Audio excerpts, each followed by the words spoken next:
ഡോജയുടെ കണ്ടീഷന് കാരണം ഞാനാണ്. 10 വർഷം മുമ്പ് ഞാൻ ഭൂമിയുടെ കൂടെ യൂറോപ്പിലേക്ക് ഒരു ട്രിപ്പ് വന്നിട്ടുണ്ടായിരുന്നു. അന്ന് സംഭവിച്ചതാണ് ആ ആക്സിഡന്റ്. എനിക്കിപ്പോൾ ഓർമ്മ വരുന്നു. ഞാൻ ആക്സിഡന്റ് സംഭവിച്ചു കിടന്നപ്പോൾ എന്നെ രക്ഷിച്ച ആളുടെ മുഖം ഞാൻ കണ്ടിട്ടുണ്ടായിരുന്നു. എനിക്കിപ്പോഴാണ് മുഖം ഓർമ്മ വന്നതെന്നൊക്കെ പറഞ്ഞിട്ട് ഇവള് കരയും. ഡോജയ്ക്ക് മനസ്സിലാവും ആകെ പ്രശ്നമാണെന്ന്.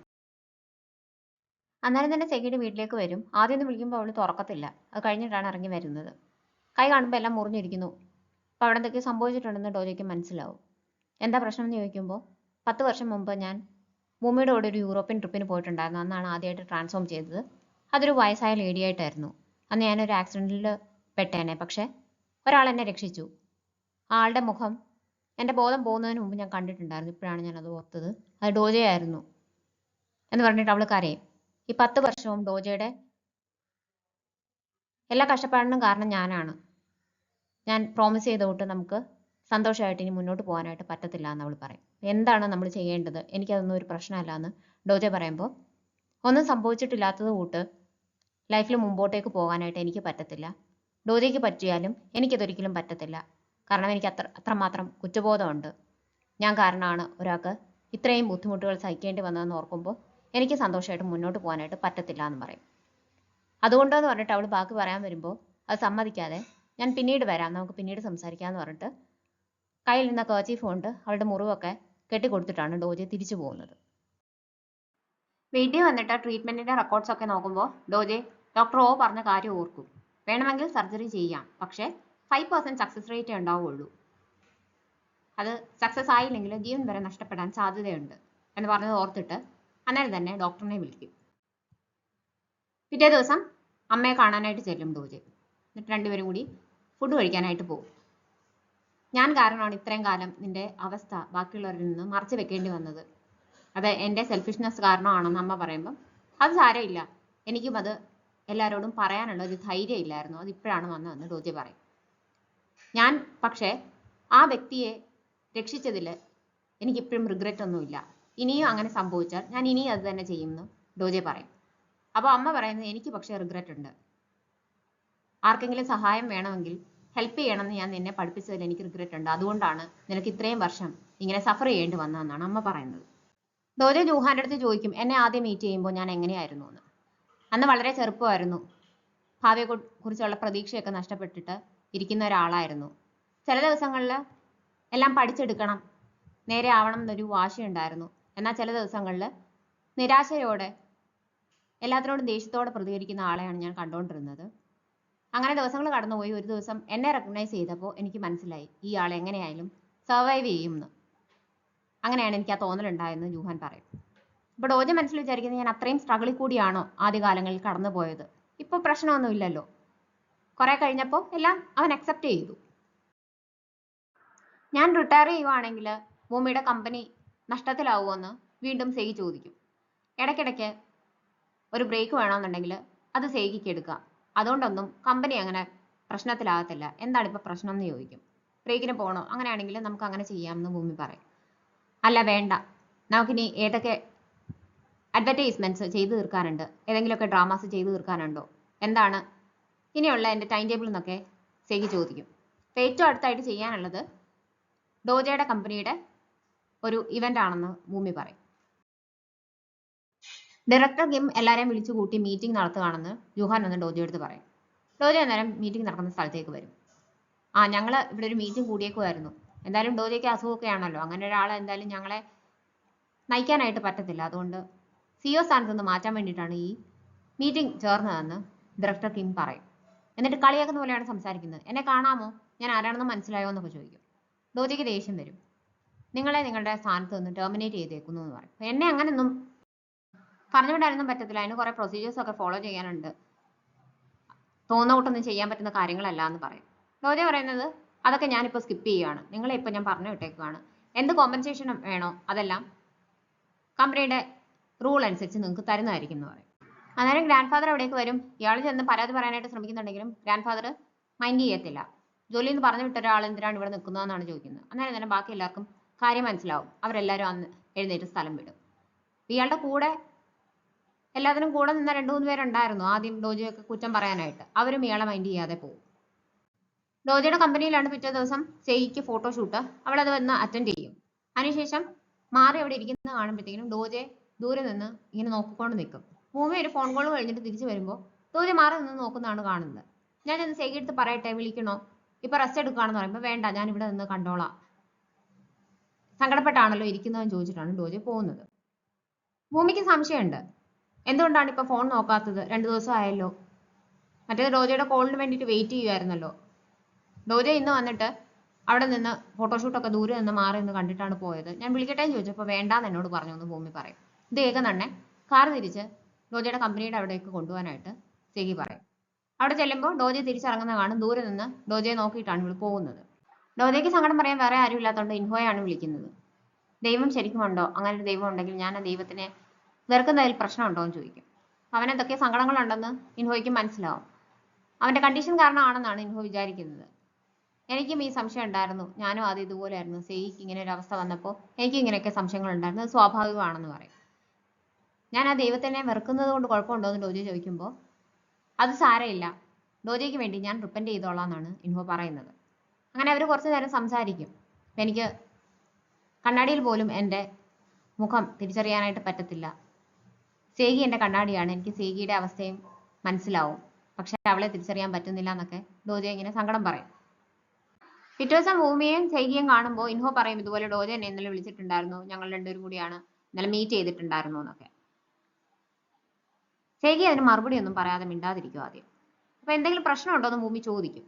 ഇനി ഡോജയെ മീറ്റ് ചെയ്യരുത്, ഞാനില്ലാത്തപ്പോൾ മീറ്റ് ചെയ്യരുതെന്ന് ഇൻഹോയുടെ അടുത്ത് സേഗി പറയും. നിങ്ങൾ ബ്രേക്കപ്പ് ആയോ എന്ന് ചോദിക്കുമ്പോൾ അതിനൊന്നും സാധ്യതയില്ല, കാരണം അത്രയ്ക്കും ഇഷ്ടമാണ് ഡോജയ്ക്ക് സേഗി എന്ന് എനിക്ക് ഇന്നലെ മനസ്സിലായെന്ന് ഇൻഹോ പറയും. അന്നേരം അവനൊരു കോള് വരും. അങ്ങനെ ഇൻഹോ പോകും. അപ്പോൾ ഭൂമി സേഗി എടുത്ത് ചോദിക്കും, എന്തെങ്കിലും പ്രശ്നമുണ്ടോ, നിങ്ങൾ ബ്രേക്കപ്പ് ആയോ, അതുകൊണ്ടാണോ ഇങ്ങനെ കണ്ടിന്യൂസ് ആയിട്ട് വർക്ക് ചെയ്തുകൊണ്ടിരിക്കുന്നതെന്നൊക്കെ. സേഗി മിണ്ടാതിരിക്കുമ്പോൾ അവർക്ക് പറയാൻ താല്പര്യമില്ല എന്ന് മനസ്സിലാവും, പക്ഷെ പ്രശ്നമുണ്ടെന്ന് ഭൂമിക്ക് മനസ്സിലാവും.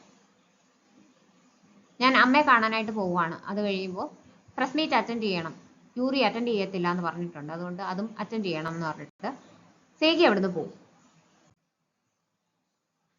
ഇൻഹോയ്ക്ക് കോള് വന്നത് സേറയുടെയാണ്. സേറയ്ക്ക് വയ്യ, അപ്പം മരുന്ന് വാങ്ങിച്ചുകൊണ്ട് ചെല്ലാനാണ് വിളിച്ചത്. ചെന്ന് നോക്കുമ്പോൾ സേറയ്ക്ക് തീരെ വയ്യ. അപ്പം ഇങ്ങനെ ഒരു ആവശ്യത്തിന് വേണ്ടി വിളിച്ചു വരുത്തിയതിൽ ക്ഷമ ചോദിക്കും. അവൾ എന്നിട്ട് അകത്ത് കയറി പോകാൻ തുടങ്ങുന്നുണ്ടേ ഇൻഹോ പറയും, ഞാൻ ഫുഡ് പ്രിപ്പയർ ചെയ്ത് തരാമെന്ന്. അങ്ങനെ ഫുഡെല്ലാം റെഡിയാക്കി സേറയ്ക്ക് കൊടുക്കും. ഞാൻ ഇൻഡിപെൻഡൻ്റ് ആയിട്ടുള്ള ഒരാളാണ്, പക്ഷെ ഇങ്ങനെ ഒരു അവസ്ഥ വന്നപ്പോൾ ഒരാളുടെ ആവശ്യം വന്നല്ലോ എന്നിങ്ങനെ സേറ പറയും. അപ്പോൾ ഇൻഹോ തിരിച്ച് പറയുന്നത്, ഇപ്പോൾ എനിക്ക് മനസ്സിലായി, ഈ ആൾക്ക് ഞാനില്ലാതെ പറ്റത്തില്ല, ഞാൻ രക്ഷിക്കേണ്ട ആള് സേറയാണെന്ന് എനിക്ക് മനസ്സിലായി എന്ന് പറയും.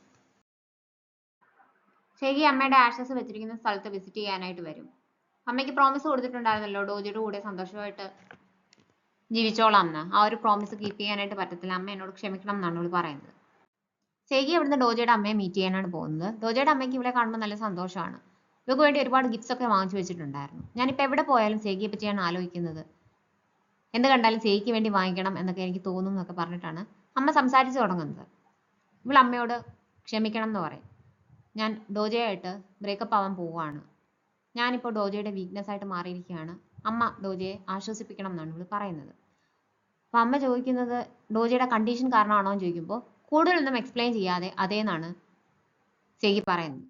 അപ്പം അമ്മ അവളോട് പറയും, ദയവേത് ഇങ്ങനെ ചെയ്യരുത്, ഡോജ എപ്പോഴാണ് സ്വന്തമായിട്ടൊന്ന് സ്നേഹിച്ചു തുടങ്ങിയെന്നൊക്കെ ഇങ്ങനെ പറഞ്ഞു തുടങ്ങുമ്പോഴത്തേക്കും ഡോജ എവിടേക്ക് വരും. എന്നിട്ട് സേഗി വിളിച്ചുകൊണ്ട് പോകും. ഞാൻ പിന്നീട് എല്ലാ കാര്യങ്ങളും പറയാമെന്ന് അമ്മയടുത്ത് പറഞ്ഞിട്ടാണ് ഇവളെ വിളിച്ചുകൊണ്ട് പോകുന്നത്. അമ്മയ്ക്കും ഡോജയ്ക്കും ഇത്രയും കാലം ഇങ്ങനെ സങ്കടപ്പെടാനുള്ള അവസ്ഥ ഉണ്ടാക്കിയത് ഞാനാണ്, അതിന് ഞാൻ ക്ഷമ ചോദിക്കുന്നു. നിങ്ങളുടെ സന്തോഷം പാസ്റ്റിലെയും പ്രസന്റിലെയും ഫ്യൂച്ചറിലെയും എല്ലാം സന്തോഷം ഇല്ലാതായതിന് കാരണം ഞാനാണ്.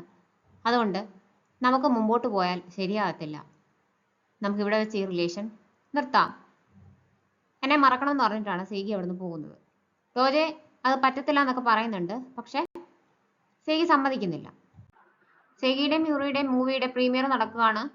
യൂറി വന്നിട്ടില്ല, സേഗിയാണ് അവിടെ നിൽക്കുന്നത്. ക്യാമറയ്ക്ക് വേണ്ടി മുന്നിൽ പോസ് ചെയ്ത് ചിരിച്ചുകൊണ്ട് നിൽക്കുന്ന സേഗി പെട്ടെന്നാണ് ദൂരെ നിൽക്കുന്ന ഡോജയെ കാണുന്നത്, അവളുടെ ടീമായി. അവൾ സിനിമ കാണാനായിട്ട് അകത്ത് ചെല്ലുമ്പോൾ ഡോജെ 2 സീറ്റിനപ്പുറം ഇരിപ്പുണ്ട്. നോക്കുമ്പോൾ ഇവളുടെ കയ്യിൽ ബാൻഡേഡ് കിടപ്പുണ്ട്. മുറിവ് ഇതുവരെ ഉണങ്ങിയില്ലേന്ന് ഡോജെ ചോദിക്കും. അവളൊന്നും മിണ്ടത്തില്ല. അത് കഴിഞ്ഞ് അവിടുന്ന് പുറത്തേക്ക് വരുമ്പോൾ ഡോജെ പുറകെ ചെന്ന് അവളെ തടഞ്ഞു നിർത്തും. എന്നിട്ട് പറയും, അത് സേഗി അല്ലായിരുന്നു, വേറൊരാളായിരുന്നെങ്കിൽ പോലും ഞാൻ രക്ഷിച്ചേനെ, അന്നേരം സംഭവിക്കാനുള്ളത് സംഭവിച്ചേനെ. അപ്പോൾ പിന്നെ ഇങ്ങനെയൊക്കെ ചിന്തിക്കേണ്ട ആവശ്യം എന്താണെന്ന് ചോദിക്കുമ്പോൾ എനിക്ക് ഞാൻ കാരണമാണ് ഇത് സംഭവിച്ചതെന്നറിയാം. അതിൻ്റെ പശ്ചാത്താപമുണ്ട്. ആ ഒരു കുറ്റബോധത്തോടു കൂടി നമ്മൾ ഒന്നിച്ചിട്ട് മുന്നോട്ട് പോകാനായിട്ട് പറ്റത്തില്ല എന്ന് പറയും. എനിക്കത് പ്രശ്നമില്ല, ഞാനത് കാര്യമാക്കുന്നില്ല, നമുക്ക് ഒന്നിച്ച് ഇതെങ്ങനെയാണ് ഓവർകം ചെയ്യേണ്ടതെന്ന് ചിന്തിക്കാമെന്ന് ഡോജെ പറയും. സേഗി സമ്മതിക്കത്തില്ല, അതൊരിക്കലും സാധ്യമല്ല എന്നാണ് പറയുന്നത്. ബ്രേക്കപ്പ് ആവണമെങ്കിൽ എന്നെ ഇഷ്ടമല്ല എന്നെങ്കിൽ എന്നോട് പറയാനായിട്ട് ഡോജെ പറയും. സേഗി ഇത് പറയുന്നില്ല. കുറച്ച് കഴിയുമ്പോൾ പക്ഷെ കരഞ്ഞുകൊണ്ടാണ് അവളിത് പറയുന്നുണ്ട്. എനിക്കതൊരു കൺഫെഷൻ ആയിട്ടാണ് തോന്നുന്നതെന്ന് ഇപ്പം ഡോജെ പറയും. സേഗി ഒന്നും മിണ്ടാതെ അവിടുന്ന് പോകും. വീട്ടിൽ ചെന്നിട്ട് ഞാൻ റിട്ടയർ ചെയ്യാൻ പ്ലാൻ ചെയ്യുകയാണെന്ന് ഭൂമി എടുത്ത് പറയും. ഭൂമിക്ക് എന്തേരാണ് മനസ്സിലാവുന്നത്, ഇവള് റെസ്റ്റ് ഇല്ലാതെ ഇങ്ങനെ ജോലി ചെയ്തതിൻ്റെ കാര്യം. ബാക്കിയുള്ള ജോലിയെല്ലാം തീർക്കുമായിരുന്നു, എത്രയും പെട്ടെന്ന് തീർക്കുമായിരുന്നു എന്ന് മനസ്സിലാവും. ഞാനാണ് ഡോജയുടെ ഈ അവസ്ഥയ്ക്ക് കാരണം എന്ന് പറഞ്ഞിട്ട് 10 വർഷം മുമ്പ് യൂറോപ്പിൽ പോയപ്പം ആദ്യമായിട്ട് ട്രാൻസ്ഫോം ചെയ്തപ്പോൾ അവളെ രക്ഷിച്ചത് ഡോജയാണെന്നും അങ്ങനെയാണ് അവന് ആക്സിഡന്റ് പറ്റിയതെന്നും എല്ലാം പറഞ്ഞ് കരയും. സേഗിയുടെ സങ്കടം ഭൂമിക്ക് മനസ്സിലാവും. സാരമില്ല, സേഗിക്ക് അതാണ് ആഗ്രഹമെങ്കിൽ അങ്ങനെ തന്നെ ആയിക്കോട്ടെ, എന്ത് തീരുമാനം എടുത്താലും ഞാൻ സപ്പോർട്ട് ചെയ്യും എന്ന് പറഞ്ഞിട്ട് ഭൂമി അവളെ ആശ്വസിപ്പിക്കും. കൺട്രി സൈഡിൽ അമ്മ താമസിക്കുന്ന വീട്ടിലേക്ക് പോകാനാണ് സേഗി തീരുമാനിച്ചേക്കുന്നത്. അങ്ങനെ സാധനങ്ങളൊക്കെ മാറ്റിക്കൊണ്ടിരിക്കുകയാണ് ഭൂമി. അന്നേരം ഡോജെ അവിടേക്ക് വരും. എനിക്ക് സേഗിയെ കാണണമെന്ന് പറയുമ്പോൾ ഭൂമി സമ്മതിക്കത്തില്ല. എനിക്കൊന്ന് കണ്ടാൽ മതി എന്ന് പറയുന്നുണ്ടേ. കാര്യങ്ങളൊക്കെ ഞാൻ അറിഞ്ഞു, സേഗിക്ക് ആ കുറ്റബോധം കൊണ്ട് ജീവിക്കാനായിട്ട് പറ്റത്തില്ല, അവളുടെ ലൈഫുമായിട്ട് മുന്നോട്ട് പോകണം, അതുകൊണ്ട് കാണാനായിട്ട് പറ്റത്തില്ല, ഇനി അവളെ കാണരുത് എന്ന് ഭൂമി പറയും. എന്നിട്ട് കാണാനായിട്ട് സമ്മതിക്കത്തില്ല. അങ്ങനെ ഡോജെ തിരിച്ചു പോകും. ഇതെല്ലാം സേഗി ജെല്ലിൽ കൂടി കാണുന്നുണ്ടായിരുന്നു. ഡോജെ തിരിച്ചു പോകുന്നുണ്ടേ അകത്ത് നിന്ന് അവനോട് ഗുഡ് ബൈ പറയും. പിറ്റേ ദിവസം സേഗി റിട്ടയർ ചെയ്യുകയാണെന്ന് എല്ലായിടത്തും ന്യൂസ് വരും. ഓഫീസിലും അവരെല്ലാവരും കാണും. എന്തായിരിക്കും കാരണം, ഇനി കല്യാണം അങ്ങാണോ ആണോ എന്ന് ചോദിക്കും. അതെങ്ങനെയാ, ഡോജയായിട്ട് ബ്രേക്കപ്പ് ആയല്ലോ എന്ന് ചോദിക്കുമ്പോൾ അവർ വീണ്ടും ഒന്നിച്ചെങ്കിലോ, ചിലപ്പോൾ വീണ്ടും ഡേറ്റ് ചെയ്യുന്നുണ്ടാവും, അതുകൊണ്ടായിരിക്കാം റിട്ടയർ ചെയ്യുന്നതെന്നൊക്കെ അവരങ്ങോട്ടും ഇങ്ങോട്ടും സംസാരിക്കും. ന്യൂഹാൻ എന്ന് പറയുമ്പോഴാണ് സേഗി റിട്ടയർ ചെയ്തു എന്ന് ഡോജെ അറിയുന്നത്. ന്യൂസ് വാങ്ങിച്ച് നോക്കുമ്പോഴത്തേക്കും അവന് ഒരു ഫോൺ കോൾ വരും. അത് സേഗിയുടെയാണ്. നമ്മളുടെ കോൺട്രാക്റ്റിൽ എഴുതിയിരുന്നത് ഓർമ്മയുണ്ടല്ലോ, ലാസ്റ്റ് ക്ലോസ് ഓർമ്മയുണ്ടല്ലോ, അതിൽ പറഞ്ഞേക്കുന്ന കൂട്ട് നമ്മുടെ ബിസിനസ് റിലേഷൻഷിപ്പ് ഇവിടെ അവസാനിക്കുകയാണ്, നമ്മുടെ കോൺട്രാക്റ്റും ടെർമിനേറ്റ് ആവുകയാണ്. രണ്ടുപേരുടെ രഹസ്യങ്ങൾ രണ്ടുപേരും മറക്കണം, രണ്ടുപേരും അവരവരുടെ വഴിക്ക് പോകണം എന്നാണല്ലോ പറഞ്ഞേക്കുന്നത്. ഞാൻ എൻ്റെ വഴിക്ക് പോവുകയാണ്, ഞാൻ ഇനി സേഗിയായിട്ട് ജീവിക്കുന്നില്ല, എവിടെയെങ്കിലും ആരും അറിയാത്ത സ്ഥലത്ത് ഒളിവിൽ താമസിക്കാൻ പോവുകയാണ്, എൻ്റെ പല പല മുഖങ്ങൾ പലരായിട്ട് ഞാൻ ജീവിക്കാൻ പോവുകയാണ്. പോകുന്നതിന് മുമ്പ് ഞാൻ അവസാനമായിട്ടൊരു കാര്യം പറയുവാണ്, എനിക്ക് നിങ്ങളെ ഒരുപാട് ഇഷ്ടമായിരുന്നു എന്ന് പറഞ്ഞിട്ട് സേഗി ഫോൺ കട്ട് ചെയ്യും. ഡോജെ അന്നേരം തന്നെ കാറും എടുത്ത് സേഗിയുടെ വീട്ടിലേക്ക് ചെല്ലുമ്പോൾ അവിടെ ഒന്നും ഒന്നുമില്ല, എല്ലാ സാധനങ്ങളും മാറ്റിയിട്ടുണ്ട്. ഫോട്ടോസ് ഫ്രെയിം ചെയ്ത് വെച്ചിരുന്ന റൂം മാത്രം അങ്ങനെയുണ്ട്. അത് ചെല്ലുമ്പോൾ കുറേ ഫോട്ടോസ് എല്ലാം തറയിൽ കിടക്കുകയാണ്.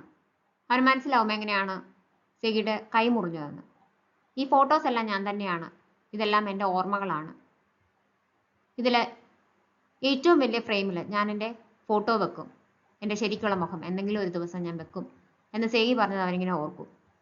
ശരിക്കും സേഗി അവിടുന്ന് പോയി എന്ന് റിയലൈസ് ചെയ്ത് കഴിയുമ്പോൾ ഡോജെ പൊട്ടിക്കരയും.